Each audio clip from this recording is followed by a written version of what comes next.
Par une matinée calme en ville, Prince était assis sur le bord du trottoir, portant un vieux chapeau et agitant de temps en temps sa main en l'air, regardant le ciel bleu clair. Il avait le sentiment que quelque chose de différent allait se produire aujourd'hui.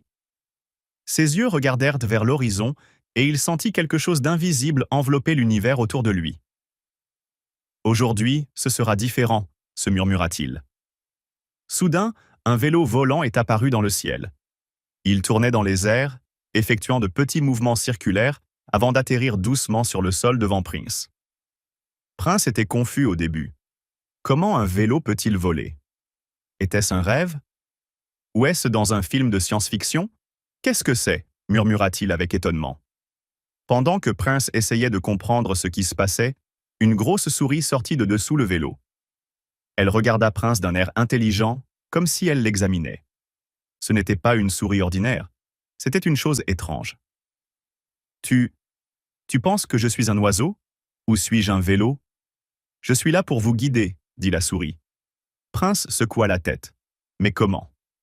La souris répondit avec un sourire mystérieux et dit « Je ne suis pas qu'une souris. Je m'appelle Farouk et je viens d'un monde différent. Le vélo volant est notre clé pour voyager dans le temps. » Prince se dit « C'est incroyable, une souris parle et un vélo vole. » Sa tête était pleine de questions, mais il décida de suivre Farouk, car c'était le seul moyen de comprendre ce qui se passait. Mais comment? Comment un vélo peut-il voyager dans le temps? C'est la clé du voyage dans le temps, et c'est vous qui pouvez arrêter le chaos, dit Farouk en agitant la main vers le vélo. Ce vélo est une machine à voyager dans le temps. Il est maintenant temps pour vous d'apprendre à l'utiliser. Prince roula prudemment sur le vélo et suivit Farouk, qui roulait derrière lui. Dès qu'il appuyait sur le guidon, le vélo avait l'impression de monter progressivement, jusqu'à s'envoler dans le ciel. Le vent soufflait autour d'eux, mais il y avait un étrange sentiment de liberté. Prince resta bouche bée. Est-ce qu'on vole vraiment maintenant? Le vélo se déplaçait à une vitesse incroyable et le temps filait autour d'eux. Les choses autour d'eux changeaient, comme si le temps lui-même était déchiré. Prince commença soudainement à se sentir étourdi et se retrouva rapidement avec Farouk en train de se déplacer entre différentes périodes. À une vitesse terrible, le vélo s'arrêta à un moment étrange. L'endroit semblait très vieux. Les rues étaient pavées de pierres et les bâtiments semblaient sortir des pages de l'histoire. « Où sommes-nous » demanda Prince, ses yeux s'emballant alors qu'il essayait de comprendre la scène. « C'est le moment où vous devez changer » répondit Farouk. Alors que Prince traversait la vieille ville, il fut frappé par un spectacle inattendu. Il pouvait se voir. Il s'agissait d'une ancienne version de lui-même qui semblait n'avoir pas été modifiée depuis des années. Ce fut un moment étrange et Prince devint complètement désemparé. « Vous êtes ici? Est-ce un rêve ?» se dit-il. Mais l'ancienne version de lui-même se contenta de sourire et continua son chemin. Les choses devenaient de plus en plus compliquées avec le temps. Prince et Farouk tentèrent d'échapper à ce moment de confusion, mais la trace qu'ils avaient laissée dans le passé commença à poser problème. Les changements survenus au fil du temps étaient inquiétants. Nous devrions y retourner avant de tout changer. Le temps est très sensible, dit Farouk avec fermeté. En essayant de remonter sur le vélo, Prince et Farouk rencontrent un vieux sage résidant dans un ancien temple. L'homme avait une barbe blanche et des yeux perçants. Il les regarda attentivement et dit « Vous êtes ici parce que vous détenez la clé du voyage dans le temps, mais vous n'avez pas encore compris toutes ses implications. » Le sage dit d'un ton sérieux « Le temps n'est pas linéaire. Chaque changement peut conduire à des changements invisibles. Si vous ne contrôlez pas ce que vous faites, vous vous retrouverez dans un endroit où vous ne savez pas où vous êtes. »« Tu veux dire que nous devons être plus prudents ?» demanda Prince. « Exactement. Chaque instant du passé affecte le futur. » Après avoir pleinement compris la leçon, il décida de revenir au présent. Il sentait que le moment était venu. « Passons à autre chose maintenant. Cela suffit, » dit Farouk en appuyant sur le volant, et la moto recommença à voler. À son retour, Prince découvrit que quelque chose avait changé. La ville était la même, mais quelque chose dans l'air semblait différent. Les gens autour de lui se comportaient étrangement, comme s'ils avaient oublié certaines choses. « Quelque chose a changé, ce n'est pas comme ça que nous l'avons laissé, » murmura-t-il.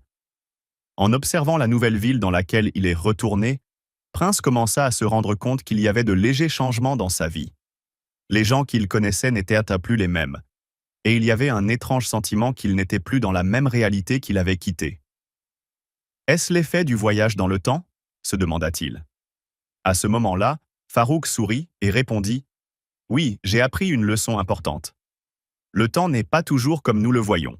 Des changements sont parfois nécessaires, mais il y a toujours un prix à payer. Mais puis-je revenir à la réalité que j'ai quittée? Dit Prince. À un moment inattendu, une autre personne apparut à l'horizon. C'était Prince lui-même, mais il semblait venir du futur. Il le regarda avec étonnement et dit: Toi? Moi? Mais comment? Je suis une version du futur. Tu as vécu ce que j'ai vécu, mais maintenant tu es prêt. La future version de Prince disait: Si vous voulez réussir à changer le cours du temps, vous devez apprendre à équilibrer le passé avec le présent. De petits changements peuvent finalement créer une grande différence. Prince commença à s'entraîner davantage sur un vélo volant. Il savait désormais comment l'utiliser plus efficacement. Je dois apprendre à être plus prudent dans mes choix. Prince arriva au même endroit où tout avait commencé. Il resta là un moment, réfléchissant. Nous sommes de retour. Mais avons-nous appris quelque chose de nouveau? Pendant qu'il réfléchissait, Farouk disparut soudainement, comme s'il n'avait jamais existé. Farouk, tu y es allé? Prince dit avec étonnement, mais il n'y eut aucune réponse. Alors qu'il se tenait là où il avait commencé, Prince se rendit compte que l'objectif n'était pas seulement de voyager dans le temps, mais que le voyage faisait partie de sa croissance personnelle. Je pense que je suis désormais prêt à affronter l'avenir, se murmura-t-il. En fin de compte, Prince se retrouva à vivre une nouvelle vie pleine d'opportunités. Il prit conscience de l'importance de chaque instant de sa vie, bénéficiant des leçons apprises au cours de ses aventures avec le vélo volant et la mystérieuse souris Farouk. Il comprenait désormais que le temps, bien plus qu'une simple mesure de la durée, était une toile fragile, tissée de choix, de décisions et de conséquences invisibles. Chaque instant comptait, et chaque action, aussi petite soit-elle, pouvait résonner à travers les âges. Prince n'était plus un homme ordinaire. Il était devenu un gardien du temps, un être capable d'influencer l'évolution du monde tout en restant conscient des risques et des responsabilités que cela impliquait. Sa rencontre avec son futur soi, cette version de lui-même qu'il avait vue dans une autre époque, avait été le catalyseur d'un changement fondamental dans sa manière de percevoir la vie.